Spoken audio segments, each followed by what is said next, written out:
യോർദാൻ രണ്ടായിട്ട് പിളരട്ടെ. Let the river Jordan divide. ഒത്തിരി ഭാരപ്പെട്ട് പ്രയാസത്തിലിരിക്കുന്നവർ, പ്രശ്നങ്ങൾ എന്ന് പരിഹരിക്കുമെന്ന് ഓർത്ത് പ്രാർത്ഥിച്ചുകൊണ്ടേയിരിക്കുന്ന മക്കൾക്ക് ഇന്നൊരു വിടുതലിൻ്റെ ദിവസമാണ്. കർത്താവിൻ്റെ വചനം വരുമ്പോൾ പരിശുദ്ധാത്മ ഓരോ വ്യക്തിയിലും വന്ന് തൊടും. ആരില്ലാ തൊടുന്നതെന്ന് ആത്മാവിൻ്റെ തീഷ്ണതയുള്ളവർക്ക് മനസ്സിലാകും. പക്ഷെ വചനം ശക്തമായിട്ട് ദൈവത്തിൻ്റെ പരിശുദ്ധാത്മാവിലാണ് കടന്നു വരുന്നത്. നമുക്ക് ജോഷുവയുടെ ബുക്കിനകത്ത് 3-ാം അധ്യായത്തിൻ്റെ 13-ാം വാക്യമാണ് ഇന്നെടുത്തിരിക്കുന്നത്. ജോഷുവ 3-ാം അധ്യായം 13-ാം വാക്യം. സർവഭൂമിയുടെയും നാഥനായ യഹോവയുടെ പെട്ടകം ചുമക്കുന്ന പുരോഹിതന്മാരുടെ ഉള്ളങ്കാൽ യോർദാനിലെ വെള്ളത്തിൽ ചവിട്ടുമ്പോൾ ഉടനെ യോർദാനിലെ വെള്ളം രണ്ടായി പിരിഞ്ഞിട്ട് മേൽ നിന്ന് ഒഴുകുന്ന വെള്ളം ചിറ പോലെ നിൽക്കും. ആരാണ്? സർവഭൂമിയുടെയും ഉടമസ്ഥൻ നാഥനായ ദൈവമാണ്. ഇപ്പം ജോഷുവയുടെ കാലത്ത് ഇപ്പം മോശയുടെ ഫോളോവറായിട്ട് കടന്നു വന്ന വ്യക്തിയാണ് ജോഷുവ. മോശയ്ക്ക് ദൈവം വാഗ്ദത്തങ്ങളെല്ലാം കൊടുത്തു. എങ്കിലും കനാൻ ദേശത്ത് കയറുവാനുള്ള കൃപ കിട്ടിയില്ല. എന്നാൽ ജോഷുവയാണ് യുദ്ധമെല്ലാം നടത്തിയിട്ട് ദൈവത്തിൻ്റെ മക്കൾക്ക് പ്രോമിസ് ചെയ്ത് ദൈവം വാഗ്ദത്തം ചെയ്ത സ്ഥലങ്ങളെല്ലാം പിടിച്ചെടുത്ത് കൊടുത്തത്. അപ്പം ജോഷുവ ഇൻ ആക്ഷനാണ്. എപ്പോഴും ജോഷുവയെക്കുറിച്ച് നമ്മൾ കാണും. എപ്പോഴും യുദ്ധത്തിൽ പോയിട്ട് യുദ്ധം ജയമെടുത്തിട്ട് തൻ്റെ മക്കൾക്ക് വേണ്ടി സ്ഥലം ദൈവം നിയോഗിച്ചതായിട്ടുള്ള വാഗ്ദത്തങ്ങൾ മോശയ്ക്ക് കൊടുത്തത് പൂർത്തീകരിച്ചത് ജോഷുവയിലാണ്. അപ്പോൾ ഒരു സത്യം, നമ്മൾ ചില കാര്യങ്ങൾ പ്രാർത്ഥനയ്ക്ക് തുടങ്ങിയാൽ ചിലപ്പോൾ നമ്മുടെ ജീവിതത്തിൽ നടന്നില്ല എങ്കിലും നമ്മുടെ തലമുറകളിൽ അത് നടത്തിത്തരും. വിശ്വസ്തന. ബിക്കോസ് നമ്മുടെ ദൈവം ഒരു തലമുറയുടെ ദൈവമാണ്. അപ്പോൾ ആ ദൈവത്തിൻ്റെ മഹാശക്തിയിൽ നമ്മൾ ആശ്രയിക്കുക എന്നുള്ളതാണ്. ഇപ്പം ജോഷുവ ഒരു കാര്യവും തന്നെത്താനെ ചെയ്യുന്നില്ല.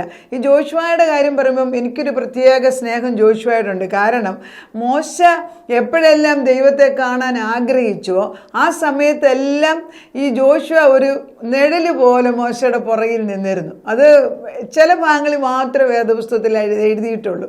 അപ്പോൾ ഓരോ ഫോളോവേഴ്സ് നമ്മളെ പിന്തുടരേണ്ടിയവരെ ദൈവം ഇങ്ങനെ നിഴല് പോലെ കൊണ്ടുപോയി പഠിപ്പിച്ചിട്ട് ഒരു സമയമാകുമ്പോൾ അവരെ എടുത്ത് മുൻപോട്ട് കൊണ്ടുവന്ന് ഉപയോഗിക്കുന്നതാണ്.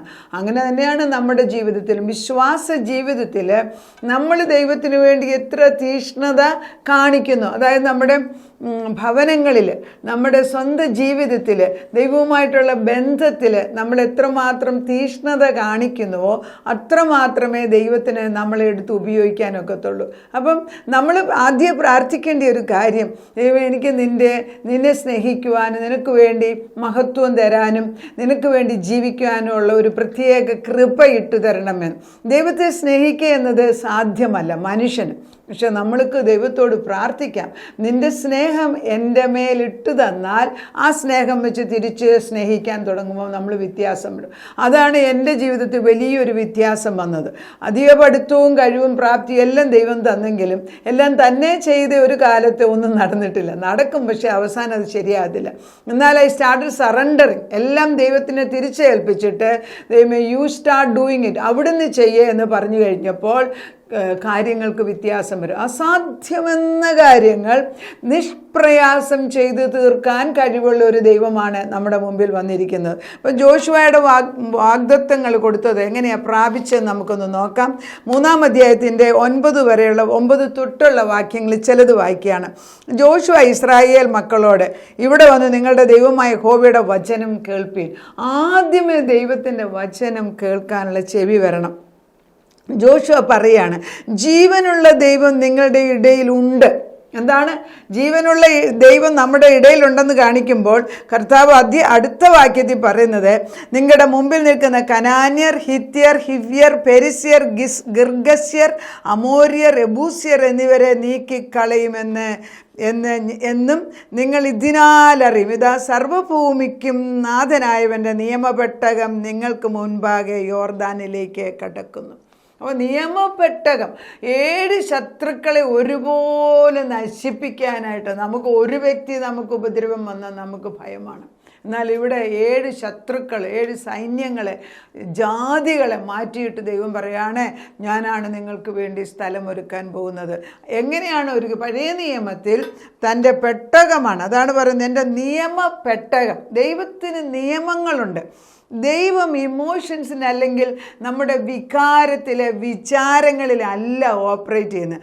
അവൻ എഴുതി തന്നിരിക്കുന്ന വചനാടിസ്ഥാനത്തിൽ അവൻ പ്രവർത്തിക്കുമെന്നുള്ളതിന് അവൻ വിശ്വസ്തനാണ്. അപ്പം വിശ്വസ്തനായ ഒരു ദൈവത്തെ ആശ്രയിച്ചുകൊണ്ട് ജോഷുവ മുൻപോട്ട് കാല് വെച്ചപ്പോൾ ദൈവം പറയുകയാണ്, ശരിയാണ്, നീ വന്ന് നിൽക്കുന്നത് യോർദാൻ നദിയുടെ ഇക്കരെയാണ്. ഈ യോർദാൻ കടന്നിട്ട് വേണം കനാൻ ദേശത്തിലേക്ക് കയറണമെങ്കിൽ, നിൻ്റെ കാല് അവിടെ അപ്പുറത്ത് കടക്കണമെങ്കിൽ പുരോഹിതന്മാർ ദൈവത്തിൻ്റെ നിയമ പെട്ടകം തോളിൽ വഹിച്ചുകൊണ്ട് വെള്ളത്തിൻ്റെ മേൽ ചവിട്ടണം. അത് ഇറ്റ്സ് ആൻ ആക്ഷനാണ്. ഇതുവരെ ചെയ്യാതിരുന്ന ഒരു കാര്യം വിശ്വാസത്തോടെ കാലുവെക്കാനുള്ള ബുദ്ധിയാണ് നമുക്ക്, അല്ലെങ്കിൽ ആ കൃപയാണ് വേണ്ടത്. ദൈവത്തിൻ്റെ ഏതൊരു പ്രവൃത്തിയിലും നമ്മൾ വിശ്വാസത്തിൽ ഒരു കാല് വെക്കാതെ ദൈവം തമ്പുരാൻ ഒന്നും ചെയ്യത്തില്ല. അതുകൊണ്ടാണ് അബ്രഹാമിനെ വിളിച്ചു മാറ്റിയപ്പം ദൈവം പറഞ്ഞു, അബ്രഹാമേ, ഞാൻ പറയുന്ന ദേശത്തേക്ക് നീ നിൻ്റെ ചാർച്ചക്കാരെയും നിനക്കുള്ളതിനെയെല്ലാം, അതായത് സ്വന്തപ്പെട്ടവർ, നിൻ്റെ ഭവനക്കാരെയെല്ലാം വിട്ടെറിഞ്ഞ് നിൻ്റെ ഭാര്യയും നിൻ്റെ സ്വന്തം അപ്പനെയും പിന്നെ ഒരാൾ ലോത്തിനെ കൂടെ കൊണ്ടുപോയിട്ട് നിങ്ങൾ ഈ ദേശത്തു നിന്ന് മാറുക എന്ന് പറയും. അപ്പം 75-ാം വയസ്സിൽ അബ്രഹാം അതനുസരിച്ചപ്പോൾ വേദപുസ്തകം എഴുതിയിരിക്കുന്ന എങ്ങനെയാണ്, അബ്രഹാം വിശ്വസിച്ചു, അതിനാൽ അത് നീതിയായിട്ട് കണക്കിട്ടു. നമ്മളുടെ ഓരോരുത്തരുടെയും ജീവിതത്തിൽ അബ്രഹാമിൻ്റെ ഈ ഒരു തീരുമാനം, അതായത് ദൈവം പറഞ്ഞതാണോ ഞാൻ മുൻപോട്ട് നീങ്ങും, ഉറപ്പുള്ള വിശ്വാസം വന്നു കഴിഞ്ഞാൽ ആക്ഷൻ ഫോളോ ചെയ്യും. അതായത് വിശ്വസിച്ച് ഉറപ്പ് വരുമ്പോൾ അതിൻ്റെ അടുത്ത പടി ചെയ്യുന്നത് പ്രവൃത്തിയാണ്. ആ പ്രവൃത്തി ചെയ്തതിനാൽ ഒരു പടി വെച്ചപ്പോൾ അബ്രഹാമിൻ്റെ ജീവിതകാലം മുഴുവനും ദൈവം തമ്പുരാൻ കൂടെ വന്ന് നിന്ന് അനുഗ്രഹങ്ങളുടെ പറുദീസ തുറന്നു കൊടുക്കുക ചെയ്തത്. ഇന്നും നമ്മൾ ക്രിസ്ത്യാനികളും മുസ്ലിങ്ങളും മിക്ക വിശ്വാസികളുടെയും പുറകിൽ അവരുടെ ഏറ്റവും വലിയ വിശ്വാസത്തിൻ്റെ പിതാവെന്ന് അവർ വിളിക്കുന്നത് അബ്രഹാം എന്ന പിതാവിനെ തന്നെയാണ്. വിശ്വാസ ജീവിതം എന്ന് പറയുന്നത് ദൈവവുമായിട്ടുള്ള ഉറ്റ ബന്ധത്തിലാണ് നമുക്ക് കിട്ടുന്നത്. ഇവിടെ ജോഷുവ തൻ്റെ കൂടെ നിൽക്കുന്ന പുരോഹിതന്മാരോട് പറയുകയാണ്, പെട്ടകം ചുമന്നുകൊണ്ട് യോർദാൻ്റെ അടുക്കലേക്ക് കടന്നു വന്ന് നിങ്ങളുടെ കാല് ചവിട്ടുക. കാല് ചവിട്ടിയപ്പോൾ എന്ത് സംഭവിച്ചു? ജോഷുവയ്ക്ക് ഒന്നും ചെയ്യാൻ വയ്യാത്തൊരു സാഹചര്യമാണ്. വെള്ളം, ഈ കൊയ്ത്ത് കാലത്ത് വെള്ളം കവിഞ്ഞൊഴുകുന്ന ഒരു സമയമാണെന്ന് വേദപുസ്തകത്തിൽ വ്യക്തമായിട്ട് എഴുതിയിട്ടുണ്ട്. ചിലർ പറയും ജോഷുവ റിവർ ഈ ജോർദൻ പോയപ്പം കാലിൻ്റെ നിര്യാണിയോളം അത്ര വെള്ളമുണ്ടായിരുന്നു. ഇല്ല, വ്യക്തമായിട്ട് വചനം പറയുന്നുണ്ട് വെള്ളം കൂടുതലായിട്ട് തന്നെ ഒഴുകുന്ന സമയമായി. നമുക്ക് നോക്കാം. അങ്ങനെ ജനം യോർദാനക്കരെ കടപ്പാൻ തങ്ങളുടെ കൂടാരങ്ങളിൽ നിന്ന് പുറപ്പെട്ടു. നിയമപെട്ടകം ചുമക്കുന്ന പുരോഹിതന്മാർ ജനത്തിനു മുമ്പായി പെട്ടകം ചുമന്നുകൊണ്ട് യോർദാൻ അരികെ വന്നു. കൊയ്ത്ത് കാലത്തൊക്കെയും യോർദാൻ തീരമെല്ലാം കവിഞ്ഞ് ഒഴുകും. ദൈവം ഈ ചെറിയ ദൈവത്തെ അല്ല നമ്മൾ വിളിക്കുന്നത്. ഈ ദൈവം പറയുമ്പോൾ അസാധ്യമെന്ന് നമ്മുടെ മുമ്പിൽ നിൽക്കുന്ന ആ വലിയതായിട്ടുള്ള ആ തടസ്സം അല്ലെങ്കിൽ ആ കല്ല് ഇപ്പോൾ ഉരുട്ടി മാറ്റുന്ന ദൈവമാണ്.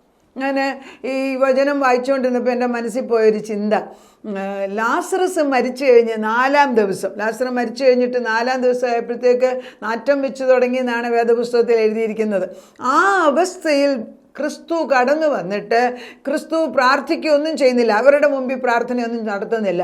ക്രിസ്തു അവരുടെ മുമ്പിൽ വന്നിട്ട് പറയുന്നത് കല്ല് ഉരുട്ടി മാറ്റുക. കല്ലറയുടെ കല്ല് വെച്ചിരിക്കുന്ന വലിയ കല്ലാണ്, അത് ഉരുട്ടി മാറ്റാൻ, വലിയ വട്ടത്തിലുള്ള കല്ലാണ് അവിടെയൊക്കെ ഉപയോഗിച്ചുകൊണ്ടിരുന്നത് അന്ന്. അത് ഉരുട്ടി മാറ്റാൻ പറയുമ്പോൾ മനുഷ്യരെ കൊണ്ടാണ് ഉരുട്ടി മാറ്റിച്ചത്. അത് കഴിയുമ്പോഴാണ് യേശു ക്രിസ്തു വിളിച്ചു വന്നത്, ലാസറസ് കം ഫോർത്ത്, എഴുന്നേറ്റ് വരിക എന്ന് വിളിക്കുന്നു. മരിച്ച ലാസറസ് ജീവനോടെ എഴുന്നേറ്റ് വന്ന് പിന്നെ ജീവിക്കുന്നു. പെസഹ പെരുന്നാൾ നമ്മൾ കാണുന്നത് ലാസറിൻ്റെ വീട്ടിൽ വെച്ചാണ്. എന്നാൽ യേശുക്രിസ്തു മരിച്ച് ക്രൂശിൽ അടക്കി കഴിഞ്ഞപ്പോൾ, ക്രൂശ് മരണം കഴിഞ്ഞ് ക്രിസ്തുവിനെ ഉയർത്തെഴുന്നേൽക്ക് ഒരു കല്ല് ഉരുട്ടാൻ വേണ്ടി ആരെയും ദൈവം വിളിച്ചില്ല. He did not need the human effort at that time. ദൈവം ആ ടൈമിൽ സ്ത്രീകൾ വെളുപ്പിനെ യേശുവിനെ കാണാൻ വരുന്നു. അവരുടെ സിസ്റ്റം അനുസരിച്ച്, കസ്റ്റം അനുസരിച്ച് സുഗന്ധവർഗം കൊണ്ട് പൂശാനായിട്ട് അവിടെ വരുമ്പോഴത്തേക്ക് കല്ലാര് ഉരുട്ടി മാറ്റുമെന്ന് സ്ത്രീകൾ സങ്കടപ്പെടുമ്പോൾ ഇവിടെ ദൂതൻ വന്നിട്ട് കല്ല് ഉരുട്ടി മാറ്റിയിരിക്കുകയാണ്. അത്രമാത്രം ദൈവവുമായിട്ട് ബന്ധം നമുക്കുണ്ട് എങ്കിൽ, ക്രിസ്തുവിനും മുമ്പിലുള്ള കല്ല് മാറ്റാൻ മനുഷ്യൻ്റെ സഹായം ആവശ്യമില്ലായിരുന്നു, അതുപോലെ നമുക്ക് ദൈവത്തോട് ബന്ധമുണ്ട് എങ്കിൽ, അങ്ങനെയുള്ള ചിലരിന്ന് കേൾക്കുന്നുണ്ട് ഈ വചനം, നിങ്ങളുടെ കല്ല് മാറ്റാൻ ദൈവം തമ്പുരാൻ ദൂതനെ അയക്കും. വിശ്വസിക്കുക, ഏറ്റുപറയുക. ഈ വചനം ഈ ജോഷുവയുടെ 3-ാം അധ്യായം എടുത്തു വായിച്ചിട്ട് എത്ര മനോഹരമായിട്ടാണ്. ഒരിക്കലും നടക്കത്തില്ല, ഭിത്തി പോലെ, മതിൽ പോലെ ഈ വെള്ളം നിന്നിടത്ത് ഈ ജനത കാല് വെച്ചിറങ്ങി അങ്ങേ സൈഡിൽ കയറുകയാണ്.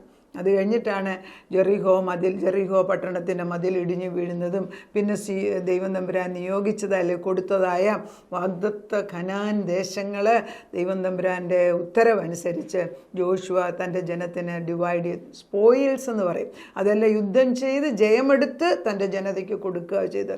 ഇത്ര മഹത്വരമായ ഒരു പ്രവർത്തനം ഒരു വ്യക്തിയെ കൊണ്ട് ദൈവം ചെയ്യിപ്പിച്ചു എങ്കിൽ നമ്മുടെ മുമ്പിൽ നിൽക്കുന്ന കല്ല് എത്ര പ്രശ്നമാണെങ്കിലും അഴിഞ്ഞു മാറട്ടെ യേശുവിൻ്റെ നാമത്തിൽ.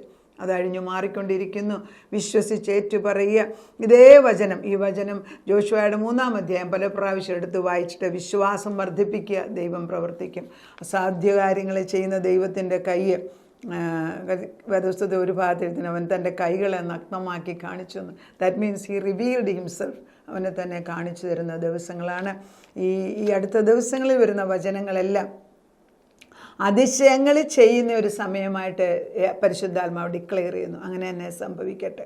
നമുക്ക് പ്രാർത്ഥിക്കാം. നാഥ, നിൻ്റെ വചനം സത്യമാകിയാൽ ഞങ്ങൾ നിന്നെ സ്തോത്രം ചെയ്യുന്നു. ഇതിൻ്റെ കൂടെ അതിപരിശുദ്ധനായ ദൈവത്തിൻ്റെ, സർവശക്തനായ ദൈവത്തിൻ്റെ എവർ പ്രസൻറ്റ്, ഓമിനി പ്രസൻ്റ് ആയിട്ടുള്ള പരിശുദ്ധാത്മാവിനെ കൂടെയാണ് അയക്കുന്നത്. പ്രാവ് പോലെ ചിറകടിച്ച് ദൈവത്തിൻ്റെ പരിശുദ്ധാത്മാവ് അനേക മക്കളുടെ മേലെ, അനേക കുടുംബങ്ങളിലേക്ക് ചെന്ന് കയറുമ്പോൾ അവരുടെ മുമ്പിലുള്ള വലിയ കല്ല് ഉരുണ്ട് മാറിപ്പോകട്ടെ യേശുവിൻ്റെ നാമത്തിൽ. അങ്ങനെ ഉരുണ്ട് മാറിക്കഴിയുമ്പോൾ ഇതുവരെയും കാണാതിരുന്ന ഒരു പുതിയ വഴികൾ അവർക്ക് തുറന്നു കൊടുക്കുന്നതിനാൽ നന്ദിയോടെ സ്തോത്രം. അവിടുന്ന് വാക്കു പറഞ്ഞവൻ പ്രവർത്തിക്കാൻ വിശ്വസ്തൻ തന്നെ. അബ്രഹാമിൻ്റെ, ഇസഹാക്കിൻ്റെയും യാക്കോബിൻ്റെയും ദൈവം, തലമുറകളുടെ ദൈവമായിട്ട് ഞങ്ങളുടെ മുമ്പിൽ വന്ന് ജോഷുവ ചെയ്ത പ്രവൃത്തികൾ ഞങ്ങളുടെ തലമുറകളിൽ കൂടെ ചെയ്തെടുക്കാൻ തക്കവണ്ണം വിശ്വാസ വീരന്മാരായിട്ട് ഞങ്ങളുടെ തലമുറകളെ ആക്കിയെടുക്കുന്നതിന് നന്ദി പറയുന്നു. നാഥൻ അത് ചെയ്തിരിക്കുന്നതിനാൽ സ്തോത്രം. ഇത്ര നല്ലവനായ ഒരു ദൈവത്തെ നേരിട്ട് ഈ ഭൂമിയിൽ വെച്ച് അനുഭവിക്കാൻ തരുന്ന വൻകൃപയ്ക്ക് നന്ദി. പ്രാർത്ഥന കേട്ട് ഉത്തരം തന്ന ദൈവത്തിന് നന്ദി. യേശുക്രിസ്തുവിൻ്റെ പൊന്നുനാമത്തിൽ തന്നെ. ആമേൻ.